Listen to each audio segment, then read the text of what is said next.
Hello everyone and welcome back. So पिछले session में हम लोग tan x by 2 से को कन्वर्ट करके इंटीग्रेशन करने वाले सवाल कर रहे थे, जिसमें ये सवाल पर मैंने तुम लोगों से पूछा कि कैसे करेंगे। तो एक तो नॉर्मल बच्चों का तरीका ये होता है कि सर आपने अभी हमें बताया कि नीचे में अगर sin x और cos x रहता है तो एक मेथड वन जो होता है वो होता है tan x by 2 वाला फॉर्मूला को यूज करके अपन कर लेंगे, ठीक है। लेकिन वो डिपेंड करता है भाई कि क्वेश्चन क्या है, मतलब ऑप्शंस किस तरह का। बट इसको एक ये वाला tan x by 2 के मेथड से तो कर लोगे ना तुम लोग, सब सभी लोग कर लोगे ना, कोई दिक्कत तो नहीं है? हाँ सर, हो भी गया। Yes sir. लेकिन रहा बात दूसरे तरीके से करने का, तो देखो 1 अपॉन ये जो cos x फिर उसके बाद माइनस साइन एक्स है।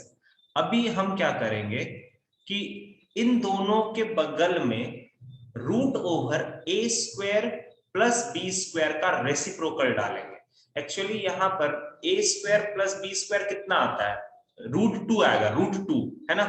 तो इसको हम करेंगे 1/√2 यहां पर और 1/√2 यहां पर। अब बस मुझे इतना बताओ कि 1/√2 और 1/√2 यहां डाले हैं, तो बाहर में √2 डाले या 1/√2 डाले?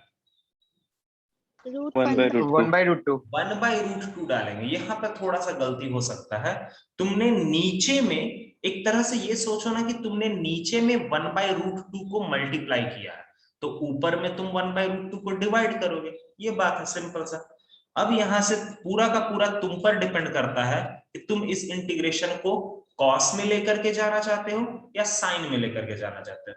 तो फिलहाल मैं इसको क्या करता हूं, साइन π/4 cos x लिखता हूं माइनस इसको लिखते हैं cos π/4 sin x लिखते हैं, ठीक है। तो ये हो गया 1/√2 इंटीग्रेशन ऑफ 1 अपॉन ये क्या नीचे लिखा हुआ है sin a cos b minus cos a sin b, तो वो क्या होता है sin a माइनस b। ठीक है। अच्छा तो सर इसके बाद कैसे करेंगे, एकदम आसान है, तुम इसको ऊपर ले जाओ, ये बनेगा कोसेक π/4 माइनस एक्स। अब बच्चा लोग किसी को ये पता है कोसेक समथिंग का इंटीग्रेशन क्या होता है? मैंने स्टार्टिंग में बताया था कि रट लो उसको। कोसेक समथिंग का integration log mod cosec x minus cot exact x। सही है, बस तो उसको चिपका देते हैं यहाँ पर। लेकिन एक चीज है जो तुम मुझे बताना थोड़ा देर में, रुक जा।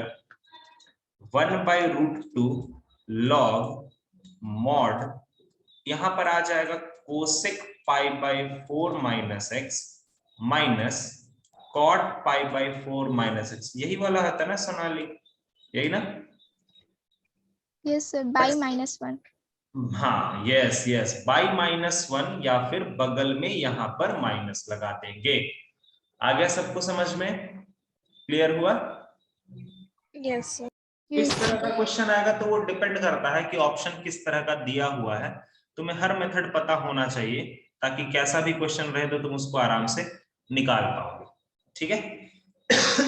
ओके, तो इस पर्टिकुलर थिंग पर हमारा इतना सारा क्वेश्चन काफी है। तुम्हें बस ये कॉन्सेप्ट दिमाग में बैठाना है, कोई इतना भी ज्यादा नहीं, इतना बहुत ज्यादा इंपॉर्टेंट भी नहीं है, इजी सा चीज है जो ऊपर से रिलेटेड है, बस वो चीज है।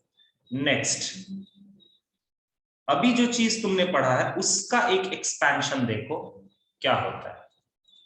उसका एक एक्सपेंशन होता है integration of the form, integration of the form क्या था, हाँ वो है a sin x plus minus b cos x divided by p sin x plus minus q cos x। मतलब ऊपर नीचे sin x cos x से अगर भरा हुआ है तो इस तरह के इंटीग्रेशन को कैसे करते हैं, ठीक है। अब तुम मुझे बताओ लीनियर अपॉन क्वाड्रेटिक को कैसे सॉल्व करते थे? linear is equals to lambda differentiation of denominator plus mu। ठीक है, तो यहां पर भी वही चीज एकदम करते हैं। बट तुम बोलोगे सर यहाँ लीनियर क्वाड्रेटिक तो नहीं, तो कोई बात नहीं, अपन इसको न्यूमरेटर और डिनोमिनेटर में ले लेंगे। तो इस तरह के इंटीग्रेशन को सॉल्व करने के लिए हम लोग क्या करते हैं, न्यूमरेटर को लिखते हैं lambda times d by D X of denominator plus mu. ये चीज तुमने पहले पढ़ा हुआ है, ठीक है। तो पहले वाले और अभी वाले में फर्क क्या है, सिर्फ एक चीज का फर्क है, numerator is equal to lambda times D by D X of denominator plus mu times of denominator. ये एक फर्क होता है बस। ऊपर जो तुमने लीनियर अपॉन क्वाड्रेटिक को सॉल्व करने का टेक्निक पढ़ा है और अभी जो इसको सॉल्व करने का टेक्निक जो पढ़ रहे हो, दोनों में बस एक फर्क होता है कि यहां पर म्यू टाइम्स ऑफ डिनोमिनेटर भी आता है। आई बात समझ में? बोलो, क्लियर है? Yes, sir. अब Yes, sir. इसी का एक और एक्सपेंशन पकड़ते हैं, एक और एक्सपेंशन पकड़ते हैं। a sin x plus minus b cos x plus minus c by p sin x plus minus q cos x plus minus r। ऊपर का जो चीज मैंने बताया और नीचे का जो चीज बताया, दोनों में फर्क दिख रहा है तुम लोगों को? क्या है फर्क? एक कांस्टेंट का फर्क है ना। इसमें भी एकदम आराम से करोगे, टेंशन ना लो। जो चीज ऊपर लिखा है सेम वही यहां पर भी करना है। मतलब यहां पर भी तुम क्या करोगे, numerator equals to lambda times D by D X of denominator plus mu times of denominator plus K. फर्क बस देख लो, तुमको खुद समझ में आ जाएगा कि ऊपर और नीचे में फर्क क्यों है। ये k का वैल्यू निकालते हैं, ठीक है। ये k का वैल्यू हम लोग सॉल्व करते वक्त निकालेंगे, ठीक है। समझ में आया ऊपर और नीचे दोनों? बोलो, आ गया? Yes, sir. चलो क्वेश्चन पर आते हैं, फिर इसको और मजे से सॉल्व करें। क्वेश्चन से और अच्छे से क्लियर हो जाएगा।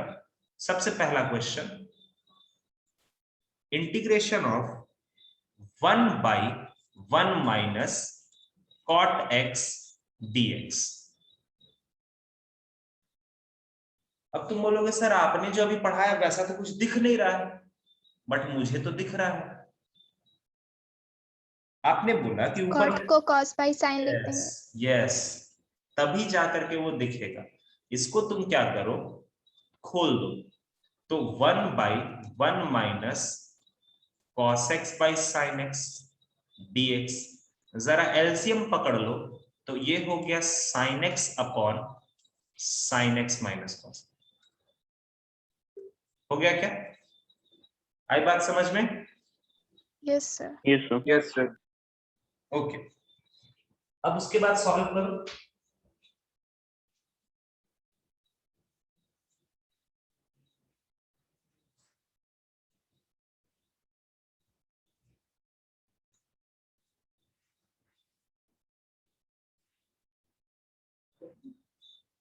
अब देखो, अब क्या करोगे, स्टार्ट करते हैं। Numerator is equal to lambda times d by D X of denominator plus, यहां पर बस इतना ही लिखेंगे ना, क्योंकि ऊपर में कोई कांस्टेंट पार्ट तो नहीं है ना, समझ रहे हो? Clear? Yes, sir. Yes, sir. हाँ सर। न्यूमरेटर क्या है सर?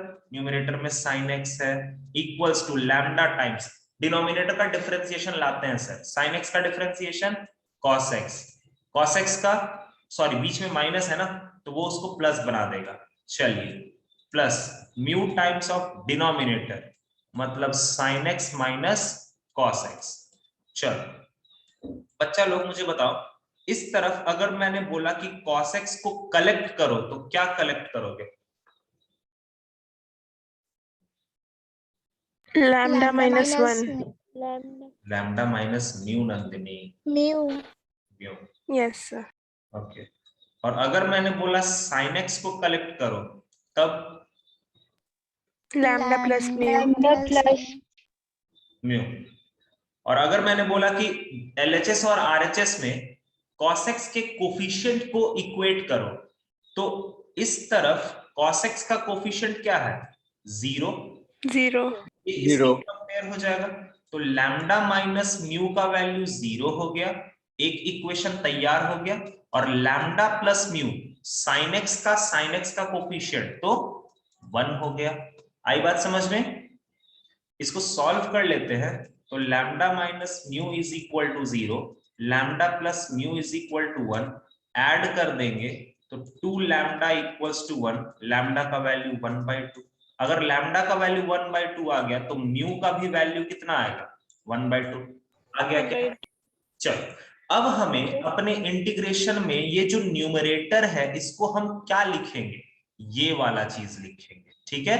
लैम्डा और म्यू रखते हुए इस इंटीग्रेशन को लिखते हैं न्यूमरेटर को चेंज करके। तो ये बनेगा, लैम्डा का वैल्यू रखते हैं 1/2, क्या होगा? सॉरी ये हो जाएगा cos x plus sin x, ठीक है, plus 1/2 sin x minus cos x। समझ गया बच्चा लोग सब? अरे कहां चला गया? हाँ, समझ गए सब लोग?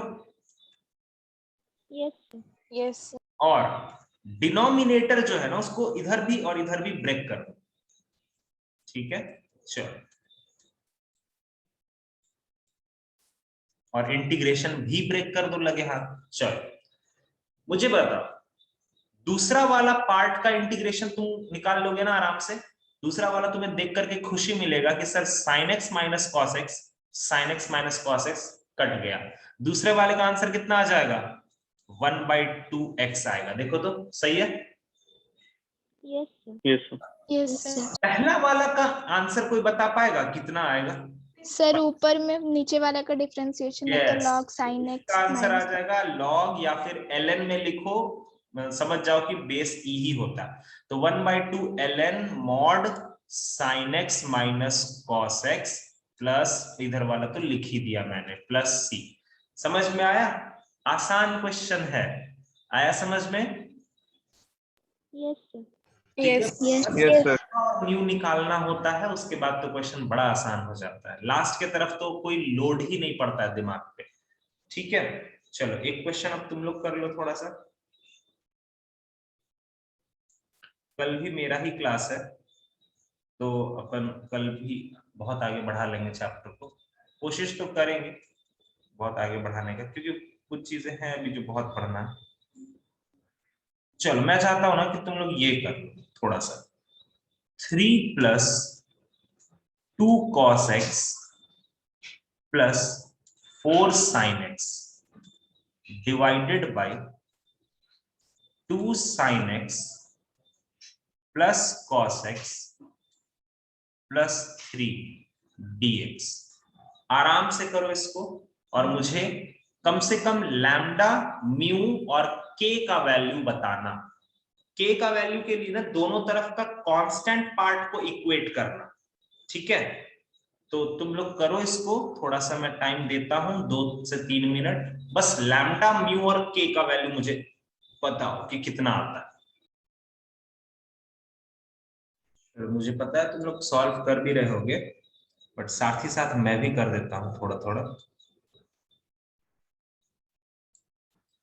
इसमें अपना वही काम करना है कि न्यूमरेटर को लिखना है, मतलब 3 + 2, एक काम करता हूं मैं शॉर्ट में निपटाता हूं, 3 + 2 cos प्लस 4 sin, ऐसे लिखता हूं इसको, equals to lambda times d/dx of denominator, denominator का डिफरेंशिएशन। तो 2 sin का डिफरेंशिएशन cos, cos का माइनस साइन, प्लस 3 का तो 0 हो गया, हटाओ उसको, lambda times d/dx of denominator plus mu times of denominator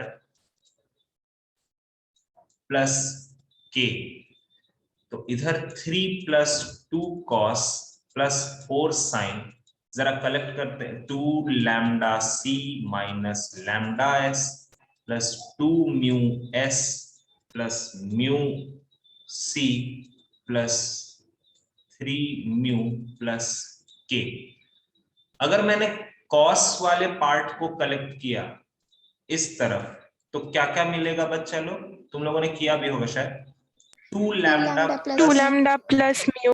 अगर मैंने साइन वाले को कलेक्ट किया तो 2 म्यू माइनस लैम्डा, और अगर मैंने कांस्टेंट को कलेक्ट किया 3 म्यू प्लस के, इक्वेट करते हैं तो कॉस वाला तो कॉस वाले से इक्वेट हो जाएगा, मतलब एक इक्वेशन आएगा 2 lambda plus mu equal to 2 के बराबर। साइन वाला साइन वाले से इक्वेट हो जाएगा 2 mu minus lambda equal to 4 के बराबर, और कांस्टेंट वाला कांस्टेंट के बराबर हो जाएगा। ठीक है, तो सबसे पहले ये दो इक्वेशन उठाओ और मुझे बताओ कि लैम्डा और म्यू का वैल्यू कितना आ रहा है। जल्दी से सॉल्व करो linear equation in two sir variable. Mu का वैल्यू 2 और लैम्डा का वैल्यू 0। Yes. ठीक है, वेरी गुड। इन दोनों को सॉल्व करोगे तो लैम्डा का वैल्यू 0 और म्यू का वैल्यू 2। अब अगर ये दो पता चल गया तो मुझे यहां से बता दोगे के का वैल्यू? Minus सर के 3. Equals to -3। -3। अब अगर ये तीन बता पा रहे हो तो इंटीग्रेशन कर ले क्या? न्यूमरेटर को हम लैम्डा और म्यू और के सजा के लिखेंगे, बट मुझे नहीं लगता कि लैम्डा लिखने की जरूरत है, क्योंकि लैम्डा तो ऑटोमेटिकली 0 है, तो वो पार्ट तो ऑलरेडी खत्म हो चुका है। ठीक है ना, लैम्डा अगर 0 रखोगे तो ये वाला पार्ट खत्म हो गया, मत लिखो इसको।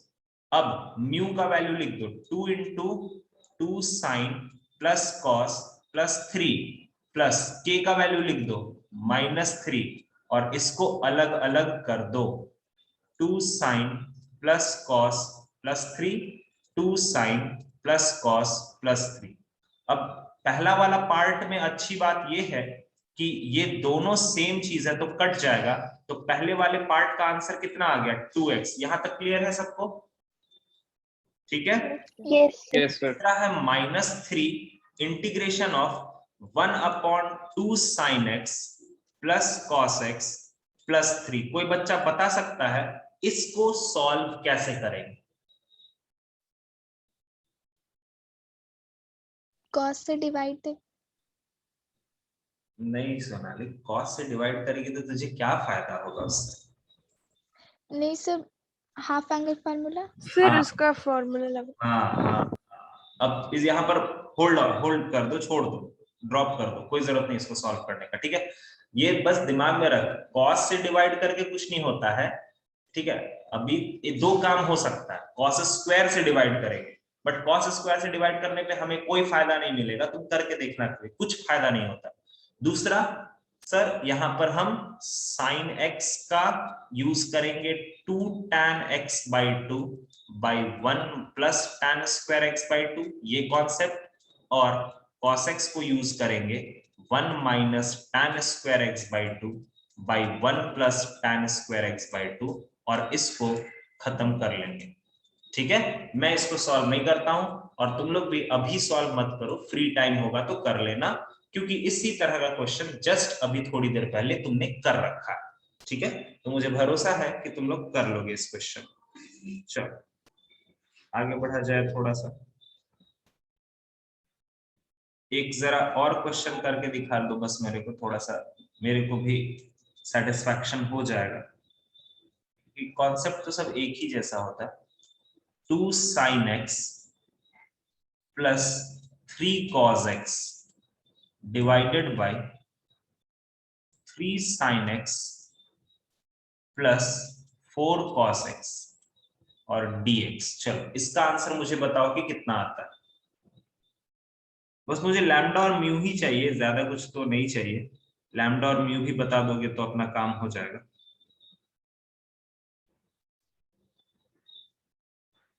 इसके बाद एक और क्वेश्चन ले लो, integration of 2 tan x plus 3 upon 3 tan x plus 4 dx। चलो जल्दी जल्दी सॉल्व करो ये सब, ये दोनों क्वेश्चन, और मुझे आंसर बताओ। मैं इसको सॉल्व अब नहीं करूंगा, ठीक है। बट हाँ एक चीज करना कि जिसने भी लैम्डा और म्यू का वैल्यू निकाल लिया है वो थोड़ा सा क्रॉस चेक करा ले मेरे से। किसी ने लैम्डा और म्यू का वैल्यू निकाला है तो प्लीज क्रॉस चेक करा लो।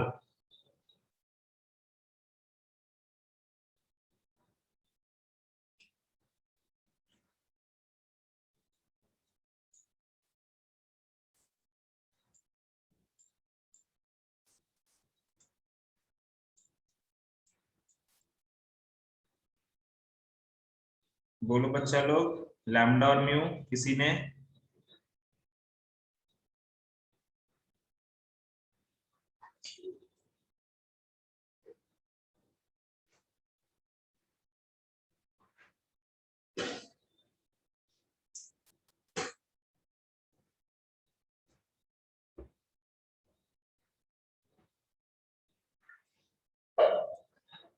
सर लैम्डा 18/25 और म्यू 1/25।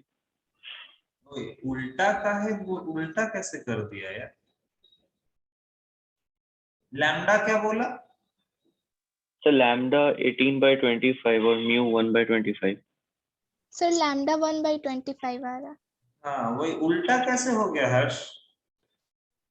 लैम्डा का वैल्यू आएगा 1/25 और म्यू का वैल्यू हाँ आएगा सर वो इक्वेशन। 18/25। ये देखो आया क्या बस सबका, सभी लोगों का आया? यस हाँ sir. Sir. Yes, sir. Okay, बस ठीक है, बस बस बस इसके बाद टेंशन ना लो, ये हो गया मतलब तुम्हारा, तुम सॉल्व कर लोगे, ठीक है, मुझे भरोसा है। बस लैम्डा और म्यू निकालना फिर तो बड़ा आसान सा सवाल होता है, सॉल्व कर ही लो, ज्यादा टाइम नहीं लगेगा। बता दो मुझे कि आंसर कितना आता है। इसका आंसर मैं लिख देता हूं, इसका आंसर आएगा 18x/25 प्लस 1/25 लॉग मॉड के अंदर 4 cos x plus 3 sin x। देख लो ये आना चाहिए।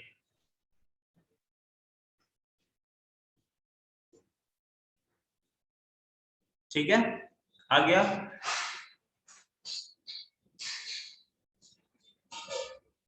बोलो। Yes sir. क्या कर रहे हैं? हाँ सर। अच्छा मुझे बताओ कि इसके जो बगल में मैंने क्वेश्चन लिखा है वो सेम क्वेश्चन ही है ना?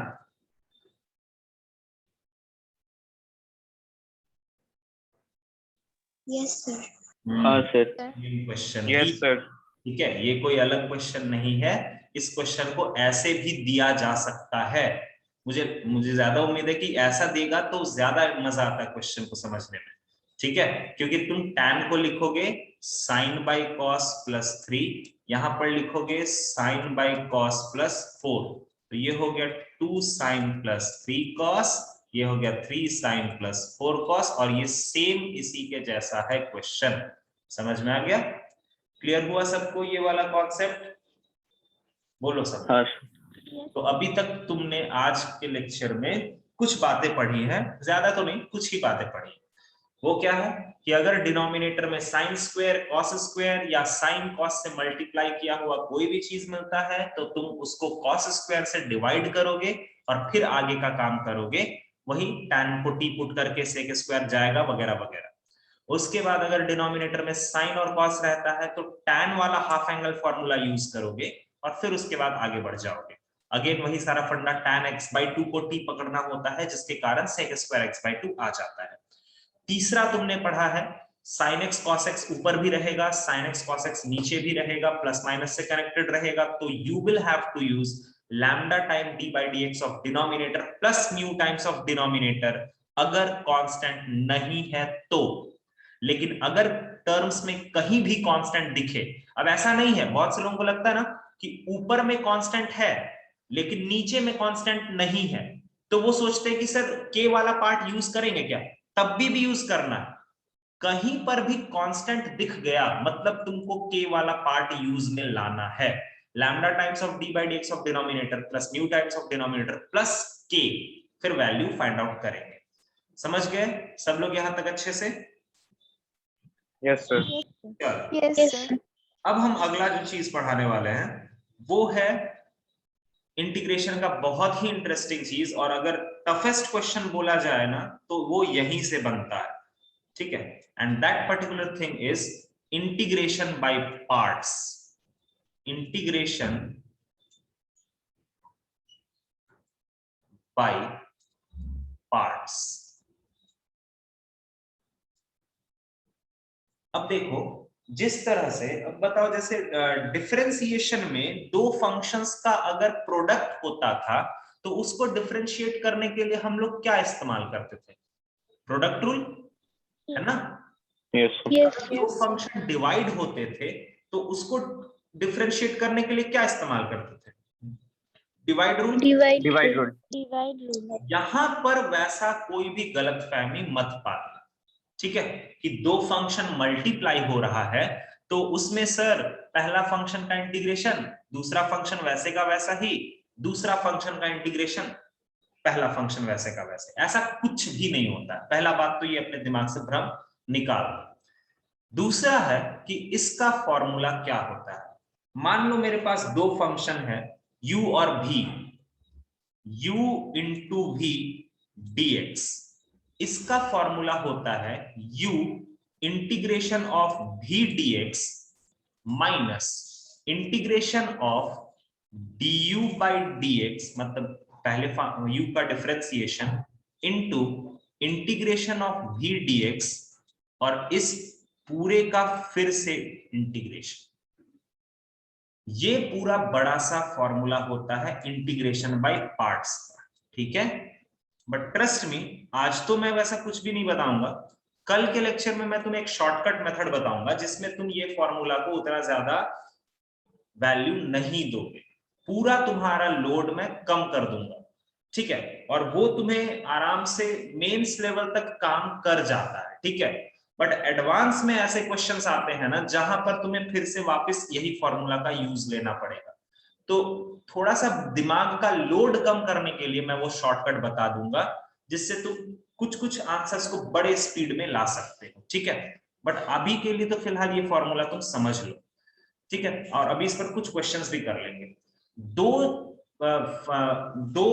फंक्शंस का प्रोडक्ट का इंटीग्रेशन होता है u integration of v dx minus पहले वाले फंक्शन का डिफरेंशिएशन मल्टीप्लाइड विथ दूसरे वाले फंक्शन का इंटीग्रेशन और फिर उन दोनों का प्रोडक्ट जो आएगा उसका इंटीग्रेशन। गलतफहमी ज्यादातर नेक्स्ट वाले ब्रैकेट में ही होता है। सुनो, तुम्हें u का डिफरेंशिएशन अलग करना है, मतलब करके रखना है, इसका इंटीग्रेशन करके रखना है, और जब उसका इंटीग्रेशन हो जाएगा उसके बाद इसमें मल्टीप्लाई करना है।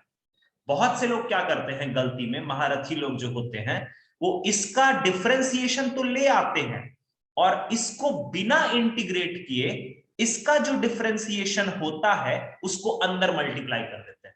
वो काम नहीं करना है, सबका इंडिविजुअल इंपॉर्टेंस है, सब कुछ अलग अलग सॉल्व करोगे। पहले इंटीग्रेशन करोगे और अगर साथ ही साथ डिफरेंशिएशन भी करते हो तो गलती से भी उस डिफरेंशिएशन वाली चीज को अंदर मल्टीप्लाई मत करना। कब तक मल्टीप्लाई मत करना? जब तक तुम्हारा इंटीग्रेशन का आंसर ना ले आओ, वो बगल वाला इंटीग्रेशन का। एक बार तुमने बगल वाले इंटीग्रेशन का आंसर ले आया फिर तुम उस डिफरेंशिएशन वाले से मल्टीप्लाई कर सकते हो, ठीक है? अब हम इस पर क्वेश्चन करते हैं, लेकिन क्वेश्चन करने से पहले सर u और v डिसाइड कैसे करेंगे? कैसे हम डिसाइड करेंगे? मान लीजिए दो फंक्शन अगर है तो हाउ विल वी डिसाइड कि कौन सा फंक्शन फर्स्ट फंक्शन होगा? बेसिकली मेरे मुंह से बहुत बार तुम लोग फर्स्ट और सेकंड भी सुनोगे, तो u को बेसिकली मैं फर्स्ट बोलता हूं और v को मैं सेकंड बोलता हूं, ठीक है? तो कौन सा फंक्शन u होगा और कौन सा फंक्शन v होगा, इसका डिसीजन कौन लेता है? तो इसका डिसीजन लेने का अधिकार इसके पास है, आइलेट रूल के पास, ठीक है? ILATE rule. आइलेट में I होता है inverse trigonometric function, inverse trigonometric function. L मतलब लॉग फंक्शन, A मतलब अलजेब्रा, T मतलब ट्रिग्नोमेट्री और E मतलब एक्सपो। समझ में आया? अब इस पूरे ऑर्डर में जो पहले आ रहा है वो पहला फंक्शन बनेगा, जो बाद में आ रहा है वो दूसरा फंक्शन बनेगा। फॉर एग्जाम्पल अगर मैंने तुम्हें बोला, ये एग्जाम्पल है सॉरी, कि x इंटू साइन एक्स, सबसे पहले मुझे ये बताओ कि x तुम्हारा किस टाइप का फंक्शन होता है? बोलो तो। x तुम्हारा किस टाइप का फंक्शन है? Algebra. algebraic function, sin x तुम्हारा किस टाइप का है? trigonometric, आइलेट के हिसाब से u किसको देना चाहिए? तो चलो पढ़ लेते हैं। I L A, a पहले आ रहा है, मतलब इसको u देंगे और इसको भी देंगे। आया बात समझ में? आया बात समझ में? Yes. चलो, जब हम इसको ले ही लिए हैं तो आंसर भी अब लाने का प्रयत्न करते हैं। फॉर्मूला ऊपर लिखा हुआ है, आओ।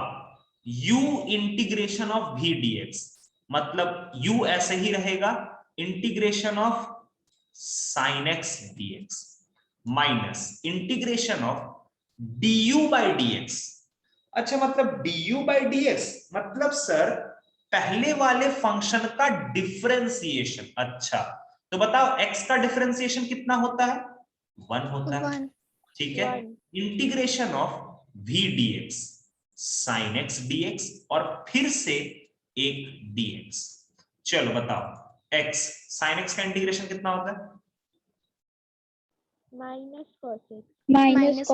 Minus cos x minus integration 1 से मल्टीप्लाई अभी करो या ना करो कोई फर्क नहीं पड़ता, वो तो 1 है। अंदर वाले का इंटीग्रेशन कितना आएगा? Minus cos x। Minus cos x. अच्छा, तो वो माइनस को मैं यहां पर प्लस बना दूं क्या? चलेगा ना? चलो, अब Yes. Minus x cos x plus cos x का integration sin x Sin x. Plus c। आया बात समझ में? आया क्या? बोलो। Yes, sir. yes sir, चलिए, बहुत बढ़िया। अब जरा कुछ और मुझे बताओ। क्या बताओगे तुम? चलो एक और बताओ तो जरा। तो अब आई थिंक तुम समझ गए होगे कि आइलेट के हेल्प से हम कैसे डिसाइड करते हैं।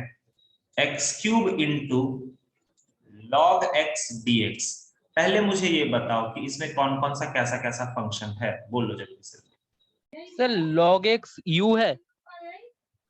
एक मिनट भाई, ये वाला अलजेब्रा है और ये वाला लॉगरिथम है। तो आई एल, एल पहले आया, मतलब ये u होगा और ये v होगा। समझ में आया? yes sir, चलो सजाते हैं। मैं तो बार बार लिखता हूँ फॉर्मूला, तुम लोग भी स्टार्टिंग में ना कम से कम 4-5 सवाल पे बार बार फॉर्मूला लिखा करो। u integration of v dx minus integration of du dx, du by dx into integration of v dx और फिर बगल में एक और dx। ठीक है, ये होता है। चलो आओ, u मतलब log x बाहर रहेगा, x क्यूब dx हो गया, माइनस बताओ बच्चा लोग u का डिफरेंशिएशन क्या होगा? 1 by x. Integration of v dx, x cube dx। अब देखो यहीं पर ना बड़ा भयंकर गलती होता है, जो मैंने ऊपर अभी क्लैरिफाई भी किया था।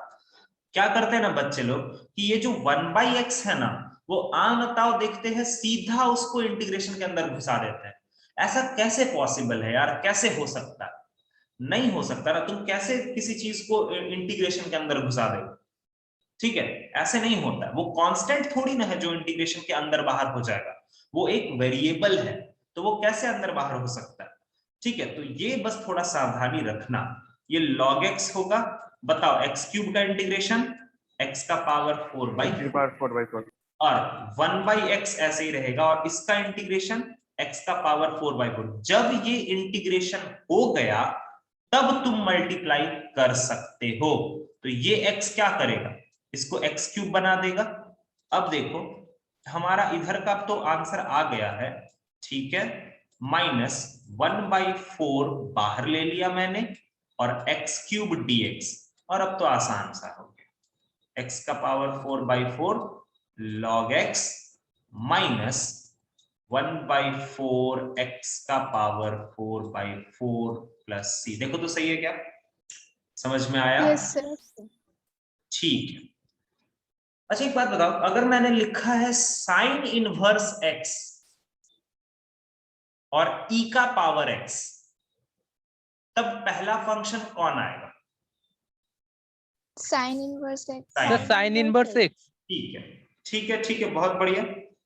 अच्छा मुझे एक और बात बताओ, यहाँ कोना में देखना, ऊपर की तरफ राइट साइड में मैंने अगर ये लिखा x का पावर -2/3 साइन इनवर्स x, तुम मुझे बस इतना बताओ कि इसमें ये तो तुम्हें पक्का पता है ना कि ये ITF है, और ये किस में जाएगा? Sir algebra. क्या बेटा फिर से? Sir algebra. Algebra, yes. बहुत लोगों को लगता है कि सर x का पावर -2/3 है तो ये इनवर्स फंक्शन है। अरे नहीं नहीं नहीं, आई जो है ना आइलेट में, उसका क्लियर कट मतलब होता है inverse trigonometric function, trigonometric function. ठीक है, तो यहां पर ये u जाएगा और ये v जाएगा। समझ में आया? आया समझ में? Yes sir. ओके, तो अभी फिलहाल इसको इतना ही स्टार्ट करके मैं रोकता हूं। कल के क्लास में ये इंटीग्रेशन बाय पार्ट्स पहले लेक्चर में खत्म हो जाएगा 40 मिनट्स में, और दूसरे लेक्चर में मैं इंटीग्रेशन बाय पार्ट्स के आगे एक ट्रिक बताऊंगा। ठीक है, मतलब एक शॉर्टकट बताऊंगा, और उससे फिर तुम्हें बड़ा आसान लगेगा। ये सारा चीज जो इतना टाइम लगता है ना करने में, वहां पर सिर्फ 10 सेकंड में हो जाएगा, 15 सेकंड में हो जाएगा। ठीक है, तो वो कल वेट करो, कल क्लास है मेरा, तो कल मैं बता दूंगा। ठीक है, चलो फिर तब तक जो भी मैंने पढ़ा है उसको रिवाइज करो, और इससे मिलता जुलता जितना भी सवाल जहां से मिल रहा है बनाते रहो। जितना हो सकता मॉड्यूल से सवाल बनाओ, जितना पॉसिबल है। डाउट्स पूछते रहो, बनाते रहो। ठीक है, चलो फिर bye bye, take care, good night, नमस्ते, जय हिंद, bye bye. Thank you, Thank you, sir. sir. Thank thank you. You sir.